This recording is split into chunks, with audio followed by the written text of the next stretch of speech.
Hey, greetings everyone. Lieutenant Colonel Alan West here, the chairman of the Dallas County Republican Party. I wanted to address a very grave issue that we have here in Dallas County, and that is the certification and validation and hash validation tests for the voting equipment that we have. The logic and accuracy test for the central accumulator failed on the 18th of September, and the logic and accuracy test that failed again on October the 8th were never fully explained or documented in accordance with Texas Election Code 129.023, subparagraph E, subparagraph 1, and subparagraph Bravo, and also subparagraph E, subparagraph 1, subparagraph Charlie. We were only told it was a programming error. The lack of explanation and documentation of the remedy are election code violations of the foregoing code sections. As it stands right now, Dallas County does not have a valid, lawfully completed logic and accuracy test and certification of the central accumulator for the November 2024 election, which we are 1 week away from starting with early voting. We received no answer as to who did the programming, ES&S or Dallas County Elections, who is responsible for the test failure. And after further thought, we have more questions about the answers we were given. And yes, the Dallas County Elections Department did put out a press release that everything was fine, but they never addressed any of the issues that I just mentioned and will continue to mention. All of the DS200, the ballot scanners that were used and looked at, had very low protective count, and that is in the odometer. Most of them had a 14 as far as the protective count, and all had less than 50. In the past, the protective count number on the DS200s, the ballot scanners, had been in the 1000s. Were they reset over the summer? What is the reason? They all have low numbers. Are they running illegally certified software? We believe that Texas Election Code sections 121.003, subparagraph 7, and Texas Election Code section 122.033, subparagraph 4, have been violated relative to the low protective count. And just so everyone understands, there are some 1,075 total units under the purview of the Dallas County Elections Department. Only 5 units were looked at. That is 0.46%. The predetermined test ballots that were entered into the express votes on October the 8th of 2024 and subsequently cast into the DS200 ballot scanners had errors in the test ballots. The express votes operated in a faulty manner as observed by our Dallas County Republican Party subject matter expert personnel who were on station. This issue was not addressed or resolved on October the 8th of 2024. The results from the source documents, the ballots, and the errors they generated on a percentage basis was a very large for such a small sample. Furthermore, the faulty results from the express vote machines were not documented, no fix was observed to be made, and no final certification document was signed by anyone on October the 8th of 2024.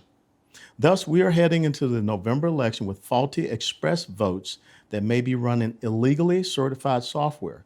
Additionally, no certification document was signed at the end of October the 8th, and therefore we again have violations of Texas Election Code 129.023, subparagraph Echo, subparagraph 1, subparagraph Bravo, and subparagraph Echo, subparagraph 1, subparagraph Charlie, as it pertains to the express vote errors. A report to the Secretary of State will not fix the very grave problems of a central accumulator that failed the LNA, logic and accuracy test, on 9/18/2024 and also on October the 8th of 2024. The central accumulator is your tabulation device. The DS200s with low protective counts observed on October the 8th, that defies explanation and are likely in violation of Texas Election Code 121.003, subparagraph 7, and Texas Election Code section 122.033, subparagraph 4, and express votes that generates ballots that do not reflect the selections of the voter, indicating the machines are likely running uncertified software. These concerns are extremely serious, and we expect immediate action to resolve these issues, including the decertification of Dallas County's voting system equipment pursuant to the Secretary of State Jane Nelson's authority in Texas Election Code Section 122.003, subparagraph A. The Dallas County Elections Department should already have a contingency plan in place for the county in the event of equipment failure pursuant to Texas Election Code Section 129.056. We expect the Secretary of the State of Texas, Jane Nelson, to protect Dallas County voters from the likely wrongdoing that has occurred with our voting system equipment and use the remedy that is available to us through the power that is granted to her in Texas Election Code Section 122.003 alpha. Furthermore, we're very concerned about the fact that we know that according to Texas Election Code, individuals that are homeless can be registered to vote, and that causes a lot of other problems because how do you trace the voter identification cards if they're showing up to church shelters or to soup kitchens or even at an intersection? So we need to look at the registration of those individuals that are homeless, or as some people say, the unhoused populations. Who will be going out and picking up these voter identification cards, which will show that these individuals who probably do not have any type of form of picture ID are now registered to vote. The other thing that is a grave concern is something called the Reasonable Impediment Declaration, which basically says here in the state of Texas, you don't have to have a picture form of ID. You can just declare a reasonable impediment declaration, which cannot be challenged by a judge or any clerk, and you can show something as simple as a utility bill.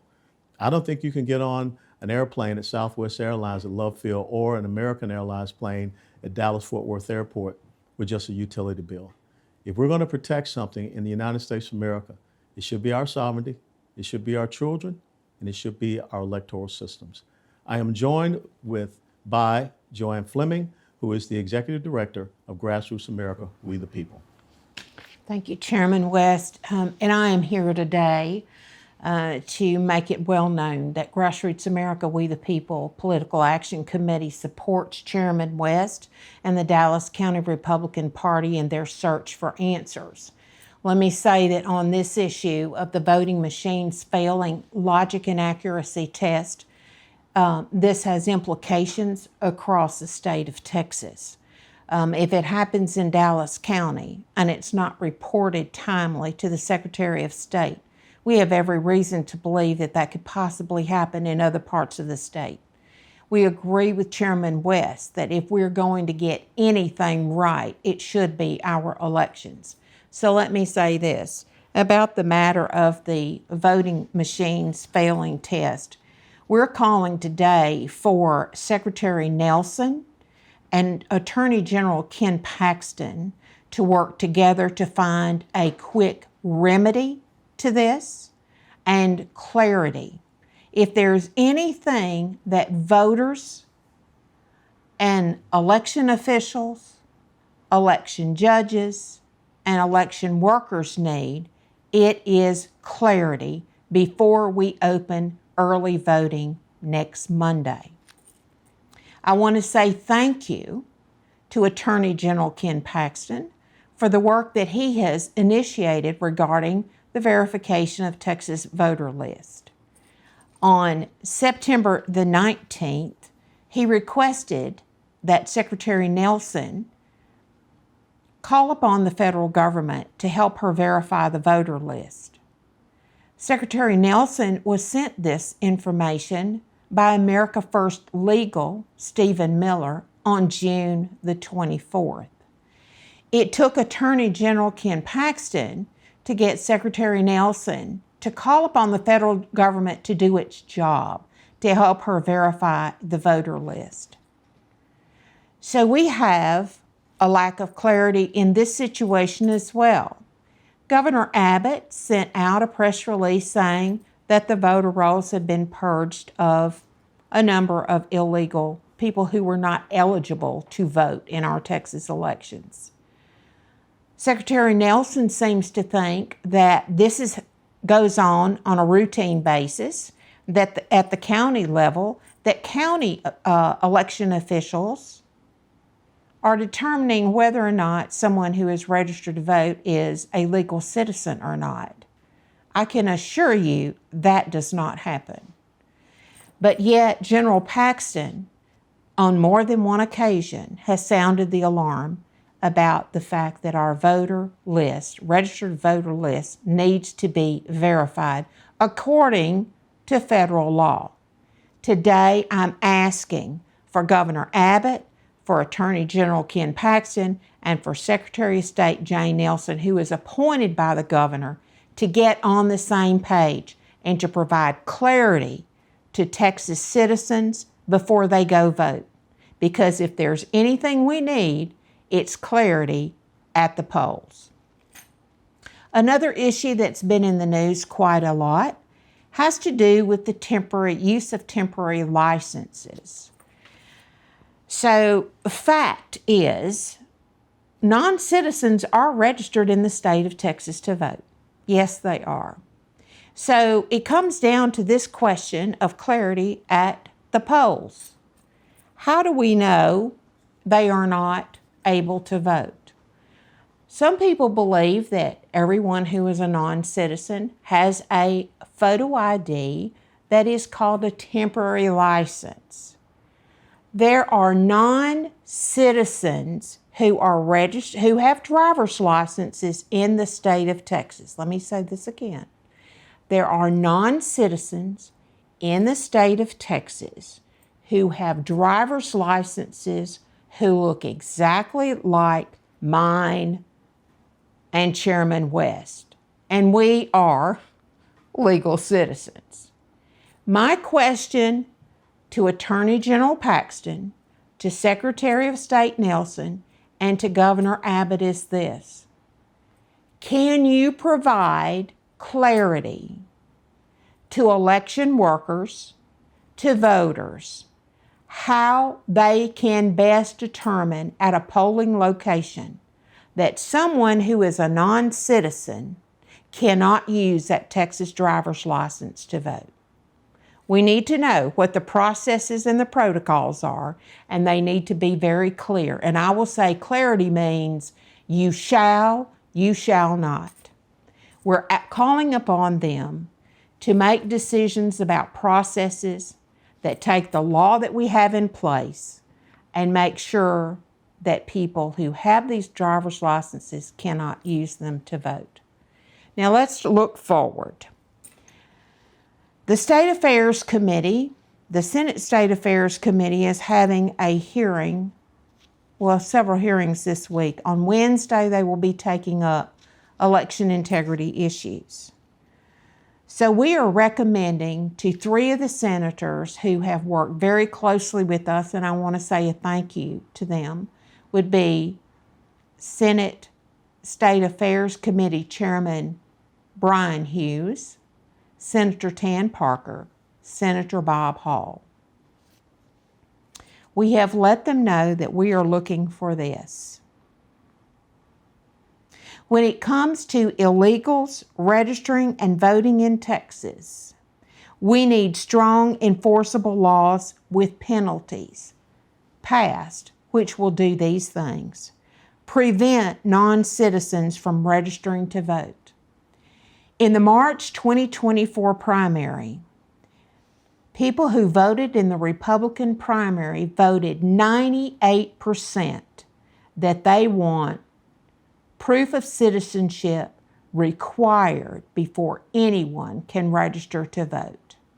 We agree with that.